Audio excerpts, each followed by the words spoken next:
And the three things that I want to leave with you, just these three, I could do 10, I could do a whole life class, but just these three things will carry you if you let them. First and foremost, knowing who you are. Knowing who you are. Being able to answer this question, who am I and what do I want? You know, many times when I go out of the country, I am baffled by that question. To explain what is your occupation. I've stood there for 10 minutes. Well, am I a talk show host? Well, I'm more than a talk show host. Am I a businesswoman? I'm a businesswoman. I'm more than a businesswoman. Am I an entrepreneur? I'm more than an entrepreneur. So I just leave it blank or self-employed. So I'm not asking for the roles that you play as daughters. I'm not asking that question. What are the roles that you play as a daughter, as a friend, as a sister? You're going to be a lawyer, you're going to teach, you're going to be a pharmacist. I'm asking the bigger question of who am I? Who am I really? My answer is I am God's child. I am that which is born of all that is. I am, as Pierre de Chardin said, a spiritual being having a human experience.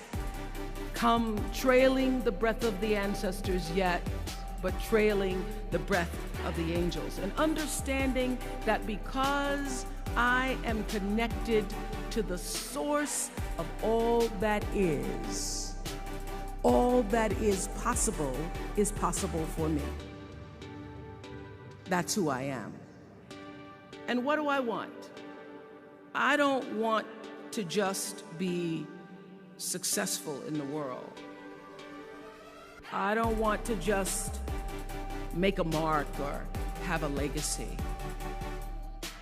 The answer to that question for me is I want to fulfill the highest, truest expression of myself as a human being. I want to fulfill the promise that the Creator dreamed when He dreamed the cells that made up me. What do I want? You must have some kind of vision for your life. Even if you don't know the plan, you have to have a direction in which you choose to go. I never was the kind of woman who liked to get in a car and just go for a ride. I had a boyfriend who would say, let's just go for a ride. I want to know, where are we going? Do we have a destination? Is there a plan? Or are we just riding? What I've learned is that's a great metaphor for life. You want to be in the driver's seat of your own life, because if you're not, life will drive you. So, knowing who you really are in this space and time that we embody. That's number one. What do you want? Who are you? Number two, you must find a way to serve. Martin Luther King said that not everybody can be famous, but everybody can be great, because greatness is determined by service. Now, we live in a world where everybody wants to be famous and where we admire people for just being famous. We think being known brings us value. The truth is, all of that will fade in time. In 3 years, you won't be able to name the housewives of Atlanta. The real truth is that service and significance, service and the significance that you bring to your service is that which is lasting.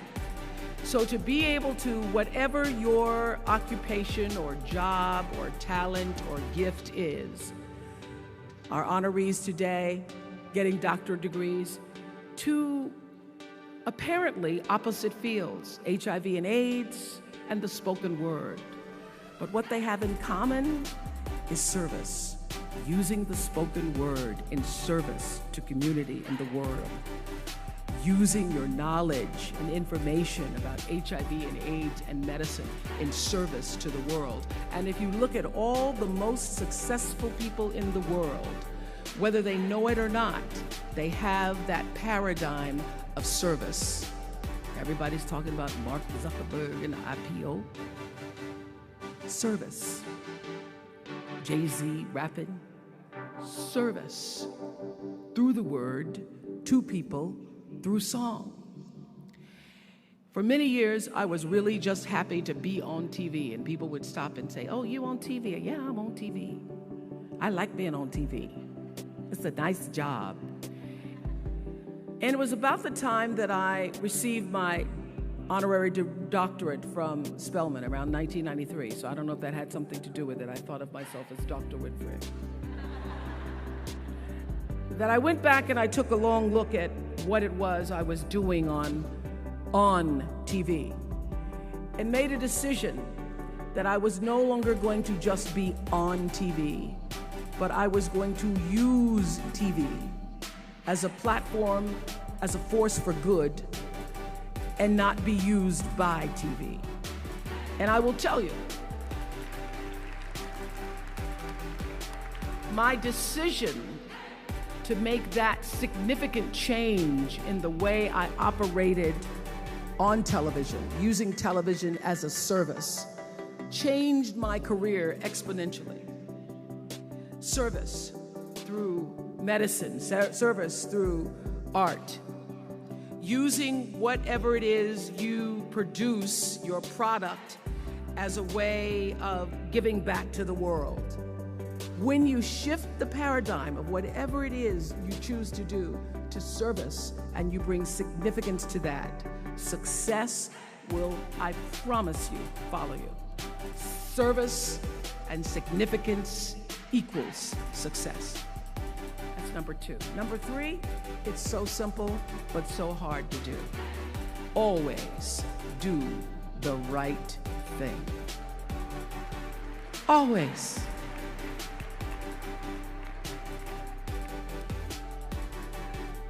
Be excellent.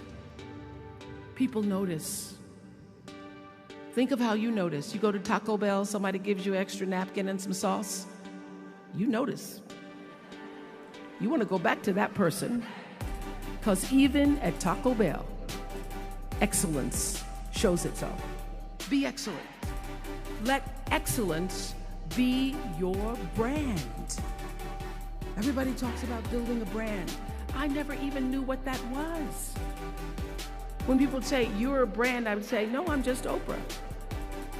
What I recognize now is that my choice to, in every way, in every example, in every experience, to do the right thing and the excellent thing is what has created the brand. Years ago, I did an ad for Revlon for an ad they were doing called Unforgettable Women. And what I know is that when you are excellent, you become unforgettable.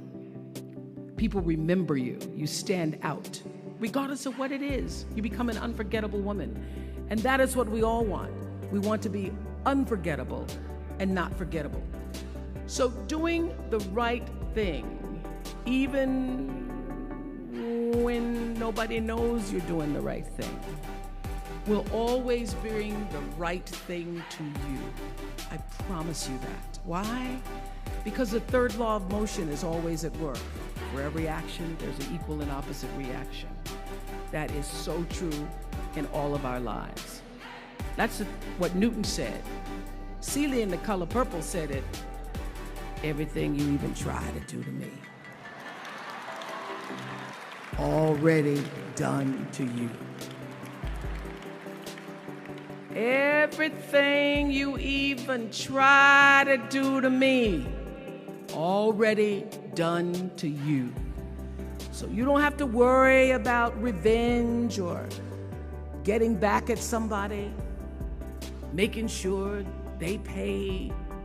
You just have to do the right thing, and the right thing will follow you, even when people don't support it. I remember many times on my show. There are many shows y'all never saw. And the reason you didn't see them is because I got the last vote.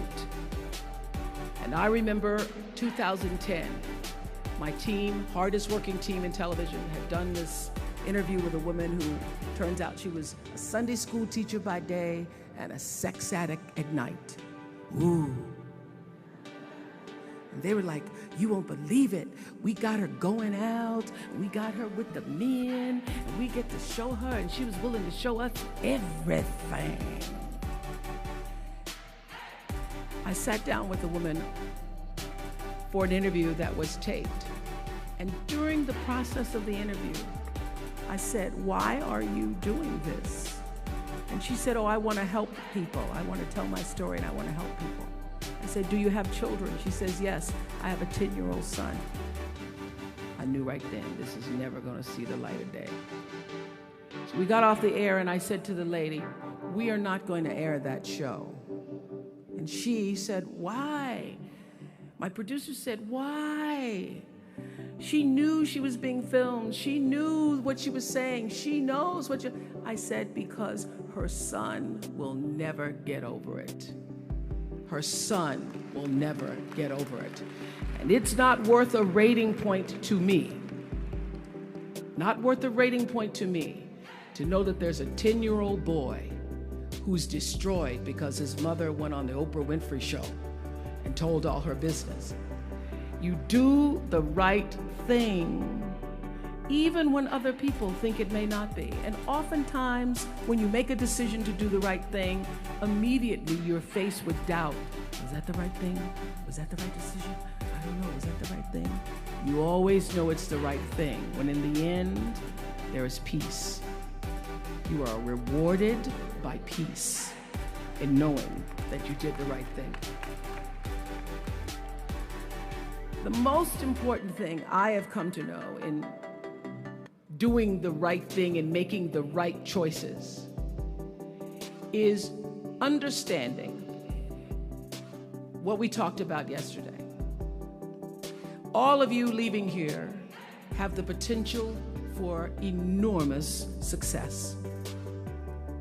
There's a price that comes with that. People don't always like you, and they're not always happy for you. And if you surround yourself with people who are not accustomed to your success, they become fearful, they become scared, because you are reflecting back something to them that they don't recognize. Now, they're not going to say, you know, I'm very fearful, because you're reflecting back to me something I don't recognize. They're going to say, you know what they're going to say? They're going to say, who she thinks she is. Who she thinks she is. That only happens when you are around people who do not mean and want and aspire to the best for you. People who want the best for you want you to be your best. So my greatest advice to you is to surround yourself with people who are going to fill your cup until your cup runneth over. So when people say you're so full of yourself, you can say, yeah.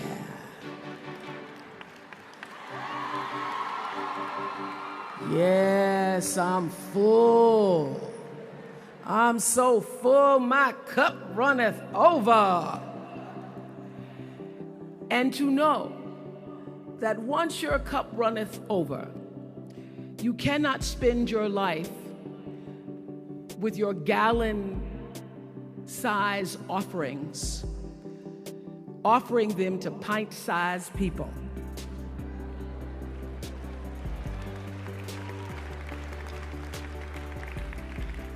You have got to surround yourself with gallon-sized people who can hang in the same company with you, so that you're not offering your gallons to those little pints out there who can't hold it anyway.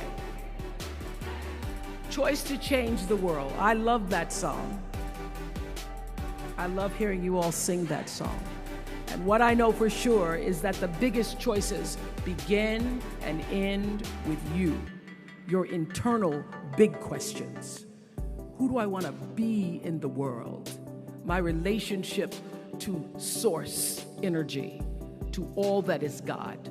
I'm not talking about what you believe in God. I'm talking about your experience of that which is all life, which is divine and universal. I'm talking about the big deal. Being connected and aligned with that. When you are tuned in and charged into that, whenever you feel empty, you go inside yourself and you connect to the source, and you know that all things are possible. To know that, and to choose to do the right thing in service and significance, I promise you, you will create a vessel of service for yourself first, because you have to honor yourself first. You have to give to yourself first, otherwise you have nothing to give away. You will create a vessel for yourself, for your family, your community, and the world. And those three things will not only lead you to a blessed life. I stand as a witness. My life is so blessed, I can't even take it in sometimes. It will lead you not just to a gifted life and a rewarding life that fills you up, but a sweet life. That's what you want. You want the sweetness. You want it to be so sweet, so that even when the storms come, and they will, you'll know, this too shall pass. This too shall pass. The storm is passing over, and you shall not be moved, because you know who you are. When you can do that, grace will follow you. Grace and glory. And when they see you coming, it ought to make them proud. They say it's the click of your heels. It's the bend of your hair. It's the palm of your hand. It's the need for your care, because you a woman. You a Spelman woman.